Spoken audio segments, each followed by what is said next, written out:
Welcome to Module 8 of our Cybersecurity and AI Governance training series. Before we dive into the material today, I want to start with a simple idea. Cybersecurity isn't just IT's responsibility anymore. It's an organizational responsibility. It involves people, processes, leadership decisions, and documented accountability. That's exactly what today's session is all about. Throughout this training series, we've explored the foundations of AI governance, cybersecurity awareness, and compliance with House Bill 96 requirements. We've talked about the NIST cybersecurity framework, about human oversight, and about the importance of documenting how policies actually get practiced inside of public agencies. But today we shift the focus slightly. Today is about roles. Because when compliance failures happen in government systems, it's rarely because one person did something wrong. It's usually because roles weren't clearly defined or responsibilities weren't clearly connected. So think about this for a moment. A phishing email gets clicked. A suspicious login goes unreported. A system alert isn't escalated. A training completion never gets documented. None of those things happen because someone intended harm. They happen because people don't always know where their responsibility begins and ends. And that's exactly what House Bill 96 is trying to solve. The law doesn't just require agencies to have cybersecurity policies, it requires agencies to show evidence that those policies are actually being practiced. And that means staff understand their role. Leadership understands their accountability. IT understands operational safeguards. Auditors can verify the evidence. This is where your Compliance Evidence Playbook, or CEP, becomes critical. Because the CEP is where the organization proves we didn't just talk about cybersecurity, we documented how every role participates in protecting public systems. So today's module is about bringing all of that together. We're going to explore how responsibilities are distributed across roles, how communication flows between teams, how training becomes evidence, and how compliance ultimately supports something even bigger than policy, public trust. Because at the end of the day, cybersecurity in government isn't just about protecting data, it's about protecting the systems citizens rely on every day. And every role in this training contributes to that protection. So as we begin this module, I want you to think about one guiding question. Where does your role intersect with cyber responsibility? Because the moment we understand that connection, policy becomes practice, and practice becomes public trust. So imagine a county agency and they experience a ransomware attack. The investigation reveals staff had completed cybersecurity training, but no one documented it in the CEP. IT detected suspicious activity, but assumed leadership had already been notified. Leadership believed incident reporting was handled automatically by the system. Everyone assumed someone else owned the responsibility. During the audit, the agency cannot produce clear documentation of roles, training completion, or escalation procedures. The result? Compliance failure, even though people believe they were doing the right thing. This is why role clarity and evidence documentation matter. So think about your own role for a moment. If a cybersecurity issue happened in your department today, a suspicious email, a system alert, or a policy question, would you know exactly what part of the response belongs to you? Or would you assume somebody else is responsible? Think about that for a second. Cybersecurity compliance doesn't succeed because of policies alone. It succeeds when every role understands its responsibility and documents the evidence of action. Let's take a moment to look at the objectives for this section because they frame one of the most important ideas in cybersecurity governance, role clarity. And that might sound simple at first, but in reality, it's one of the biggest gaps organizations face when it comes to compliance. Let's step back for a moment. In many organizations, cybersecurity is still thought of as it's the IT department's job. But frameworks like NIST and laws like House Bill 96 tell a very different story. Cybersecurity is actually a shared responsibility system. That means protection doesn't start with technology. It starts with people understanding their role in the system. And here's why that matters. If you look at the NIST cybersecurity framework, and I know everybody's eager to do that, it breaks cybersecurity into 5 key functions: identify, protect, detect, respond, recover. Those functions don't just belong to one department. They happen across the entire organization. Staff help detect threats by reporting suspicious activity. IT teams protect and respond to system vulnerabilities. Leadership helps identify risk priorities and ensure recovery planning. Compliance and auditors verify that everything is documented and traceable. So when we talk about identifying core compliance responsibilities, we're really talking about mapping those responsibilities to real people and real roles. Now, this is where House Bill 96 becomes important. House Bill 96 doesn't just say agencies need cybersecurity policies. It says agencies must demonstrate accountability for how those policies are implemented. In other words, who's responsible? Who verifies the work? And where is that evidence stored? And guess what? Big surprise, that's where your compliance evidence playbook, the CEP, becomes the backbone of the process. Because the CEP connects the work people do every day with the documentation that proves compliance. Now, there's one more concept here that I want to help highlight: overlapping responsibilities. In cybersecurity, roles don't exist in isolation. So think about a phishing attempt. A staff member might be the first person to see it. IT might investigate it. Leadership might need to approve response actions. And compliance teams may determine the incident for audit readiness, or may document the incident for audit readiness. That means cybersecurity isn't a straight line of responsibility. It's a network of accountability. And when those connections are clear, something powerful happens. People stop asking, is this my job? And instead start asking, how do I contribute to protecting our systems? That shift is what turns workforces into a human firewall. Because technology can block a lot of threats, but people recognizing risk early is what stops most breaches before they happen. So imagine a staff member receives an email that looks like it came from the agency's HR department asking them to review a document. They click the link. Nothing obvious happens. They assume it's fine. A few hours later, IT detects an unusual login. Activity is tied to that user's account. Now here's the key question. Was the staff member responsible for reporting that email? Was IT responsible for identifying the anomaly? Was leadership responsible for ensuring staff knew what to report? The answer is all of the above. Each role had a part in the security chain. When one link is unclear, the system becomes vulnerable. So again, think about your own role in the organization when it comes to cybersecurity responsibilities. Reporting threats, documenting training, responding to incidents. Where does your role intersect with the larger system? And who's relying on you to complete that link in the chain? So think about this. Cybersecurity resilience begins with role clarity. When every person understands how their responsibilities connect to protecting public systems and public trust. Now that we've talked about role clarity, let's move one step deeper into how the organization actually structures that clarity.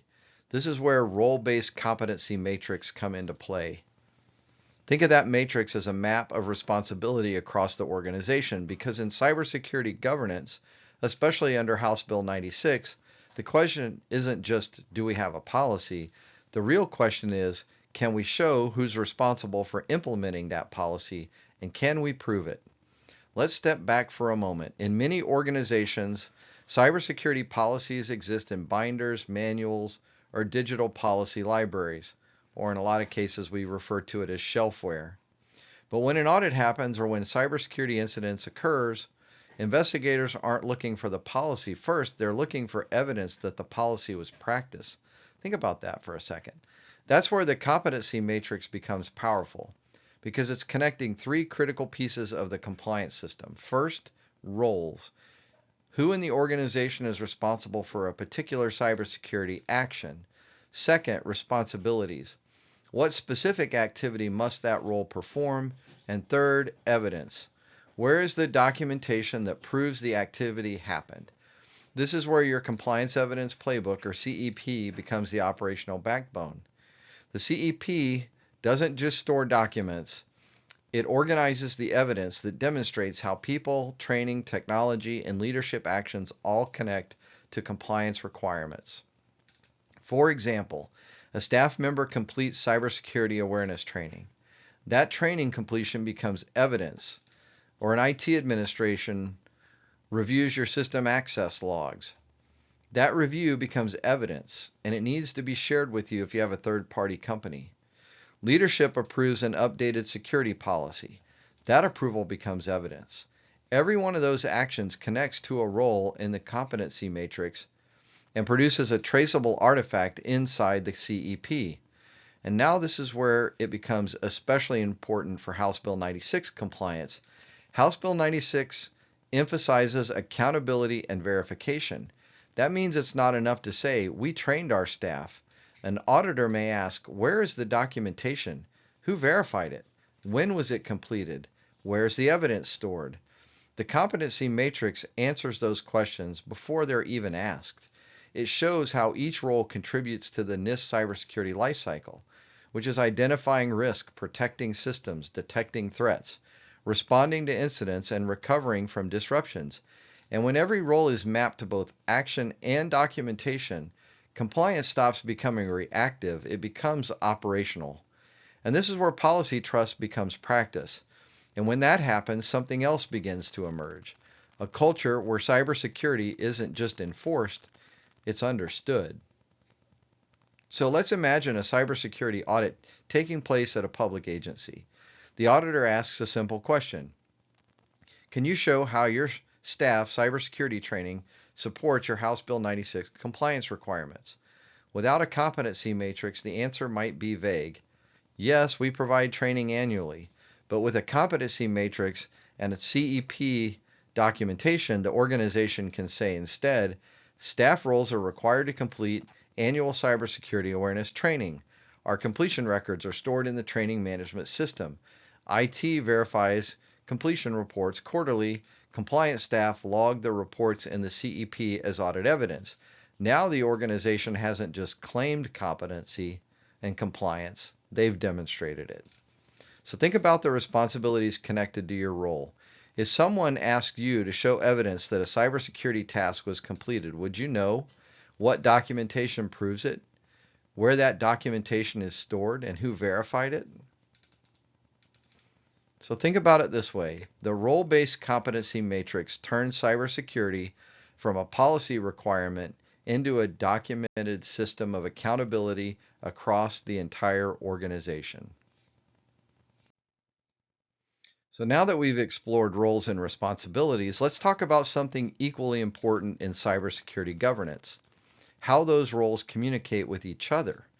Because even the most well-designed cybersecurity policies can fail if information isn't moving between people. Let's step back a moment. Most cyber incidents don't happen because a single person made a catastrophic mistake. They happen because small signals were missed, delayed, or never shared. A suspicious email wasn't reported. A system alert wasn't escalated. A policy update wasn't communicated clearly. Cybersecurity isn't just about technical controls, it's about communication systems.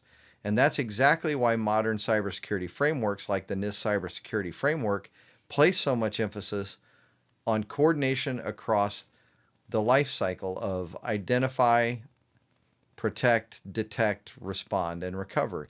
Each of those steps requires multiple roles working together. For example, a staff member may detect a suspicious message. IT may investigate and respond to the threat. Leadership may need to approve policy changes or mitigation actions. Compliance teams may document the incident to ensure House Bill 96 reporting and audit readiness. None of these actions happen in isolation. They happen through communication loops. Now let's talk about what those loops look like in practice. A staff member reports something unusual. That triggers a response from IT. It provides feedback to leadership or compliance teams.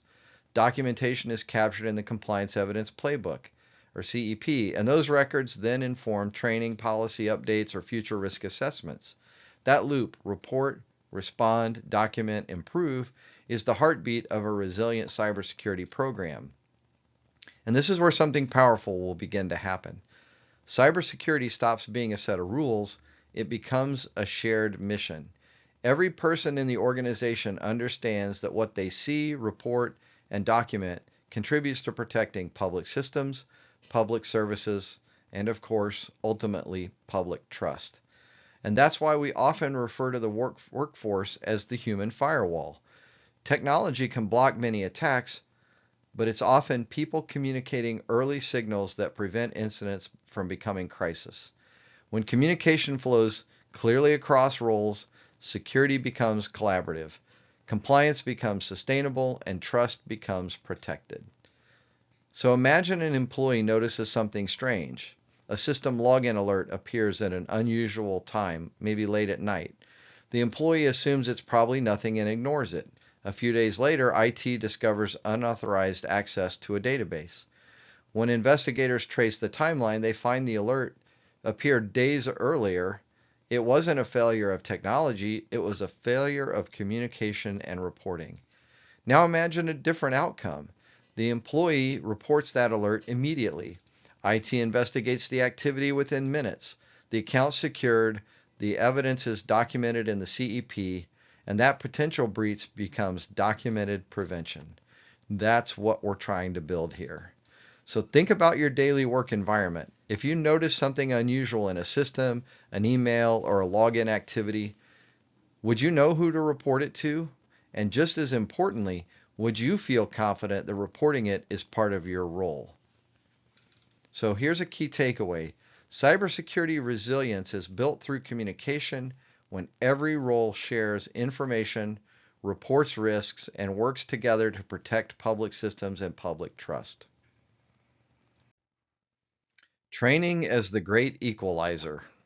Now let's talk about something that often separates organizations that are prepared from those that are not, and that is practice.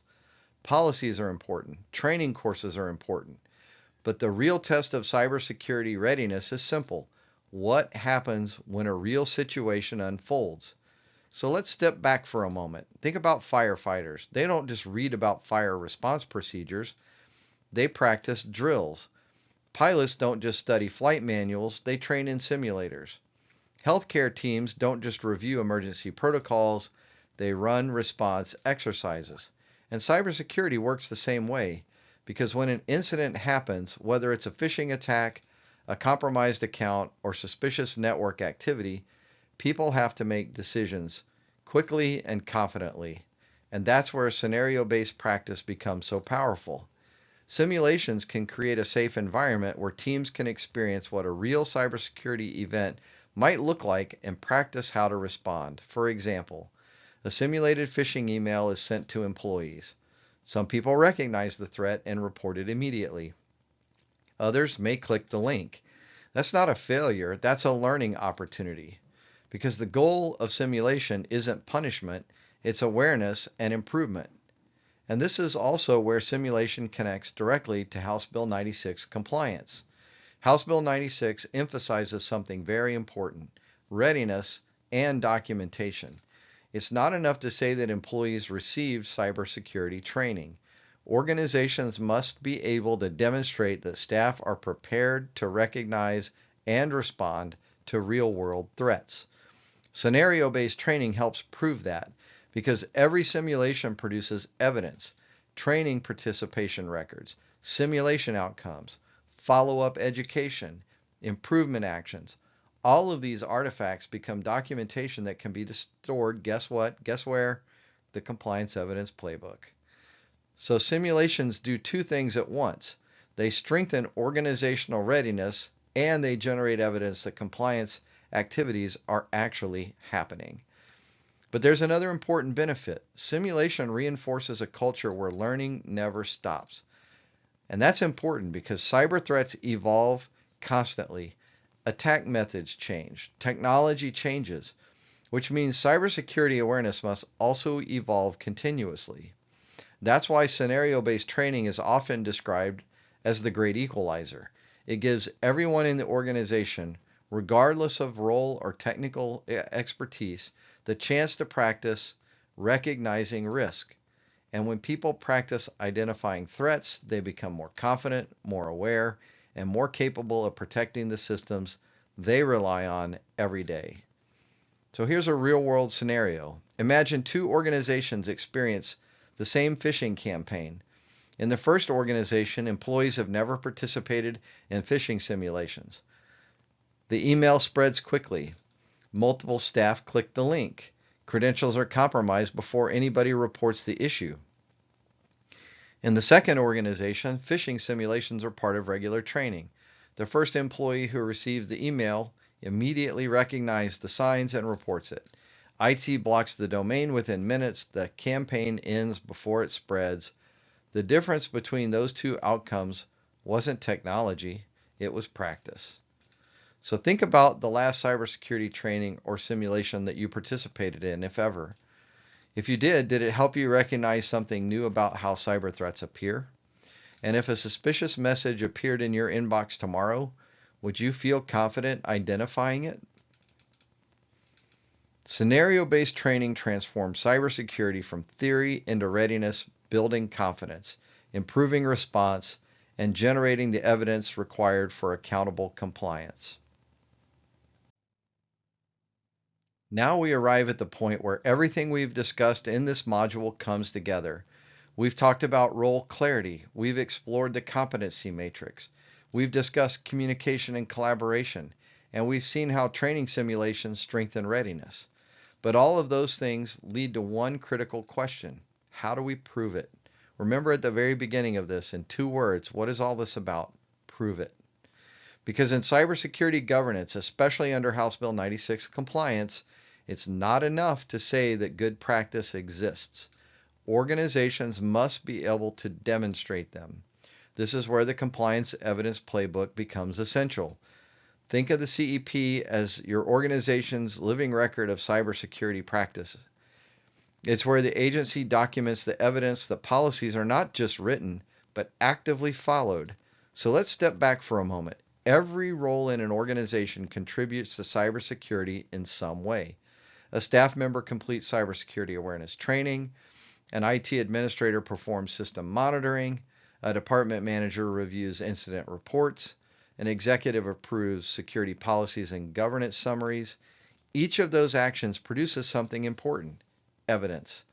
Evidence that people were trained, evidence that systems were monitored, evidence that leadership oversight occurred. And all of that evidence needs to be organized and maintained in a way that auditors, leadership, and compliance teams can verify. That's exactly the role of the CEP. Now here's a key connection. Competency and evidence go hand in hand. If someone has a responsibility within the role-based competency matrix, there should also be a way to verify that responsibility through documentation. In other words, think of it this way. Competency answers the question, who is responsible? Evidence answers the question, how do we know it happened? This is why verification habits are so important. Organizations that maintain strong cybersecurity governance develop routines such as regularly reviewing training completion records, verifying incident documentation, confirming system monitoring logs, updating policy approval records. These ongoing checks ensure that compliance doesn't become a once-a-year exercise. Instead, it becomes a continuous operating process. And when that happens, something powerful occurs. Cybersecurity documentation stops being an administrative burden, and it becomes a tool that demonstrates accountability, transparency, and responsible stewardship of public systems, which ultimately protects the most important asset any public organization holds. And you've heard me say it by now many times, public trust. Imagine an agency undergoing a cybersecurity audit. The auditor is going to ask for documentation showing that employees completed their required cybersecurity awareness training. If one organization's staff say, yeah, we all took that training earlier this year, but there's no centralized documentation, no training completion records, no verification records, think about that. Now, consider another organization. They produce a CEP entry that shows training schedules, participation records, your test scores, completion verification by IT, Documentation stored for compliance review. Both organizations completed the training, but only one of those two organizations can prove it. So think about the cybersecurity responsibility connected to your role. You all have one. If somebody asks for documentation showing that a task was completed, would you know where that evidence is recorded? If your answer is Compliance Evidence Playbook, congratulations.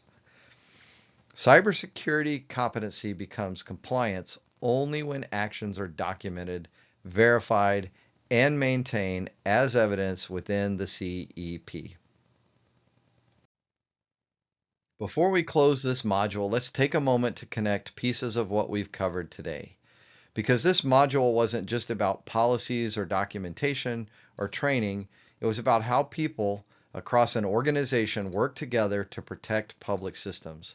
Let's walk through the 5 key ideas that we explored. First, role identification. Cybersecurity responsibilities don't belong to just one department. Every role, from staff members to executives, plays a part in recognizing risk, reporting concerns, and maintaining safe systems. The first step toward compliance is understanding where your role fits into the security ecosystem. Second, leadership role. Cybersecurity is not only technical, it is also governance. Leadership establishes oversight, approves policies, and ensures that cybersecurity practices are documented and reviewed. That oversight is what demonstrates accountability under House Bill 96 compliance expectations. Third, simulation purpose. Training alone doesn't prepare organizations for real-world threats. Scenario-based exercises and simulations allow people to practice recognizing and responding to cyber risks under pressure. Those exercises strengthen readiness and also produce documentation that supports compliance evidence.